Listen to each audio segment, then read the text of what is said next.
বাংলাদেশের ভয়ঙ্কর পরিস্থিতি নিয়ে এই মহিলাটির বক্তব্য একবার শুনুন, তারপর আপনিই বুঝবেন।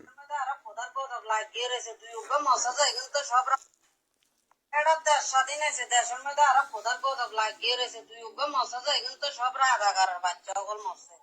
আর খোদার ঘর নিজেরা মরা নিজেরা মরি হন আঙ্গরের দেশের মধ্যে খোদার গজব দিয়ে গেছে।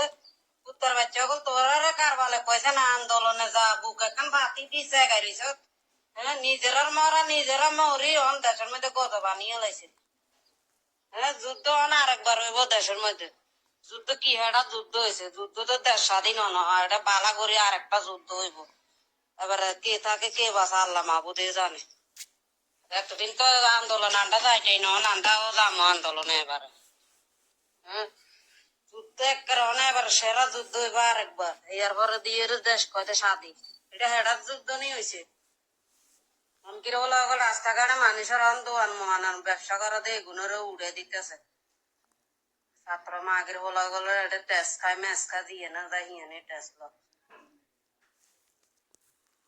শুনলেন, বাংলাদেশে আবারও যুদ্ধ করবে, আবারও সেই যুদ্ধ ঘোষণা। একজন নারী, একজন মহিলা কি ভাষায় বাংলাদেশিদের বলেছেন শুনেছেন? স্বাধীনতা, নতুন স্বাধীনতার পরিণতি।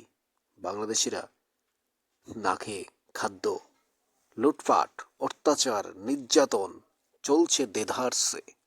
যে যাহা পারে শেখ হাসিনাকে দেশ থেকে সরিয়ে দিয়ে বাংলাদেশের ভয়ঙ্কর পরিণতি। শুনলেন তো এই মহিলাটির বক্তব্যে স্পষ্ট, আবারও যুদ্ধ লাগবে বাংলাদেশে। ইউনূসকে এবার সরিয়ে দেবে, আর সে যুদ্ধে অংশগ্রহণ করবে এবার নারীরা। শুনলেন তো বক্তব্য। আপনার কি মনে হয় জানাবেন কমেন্টস বক্সে। থাকুন নিউজ ত্রিপুরা 1 চ্যানেলের সাথে।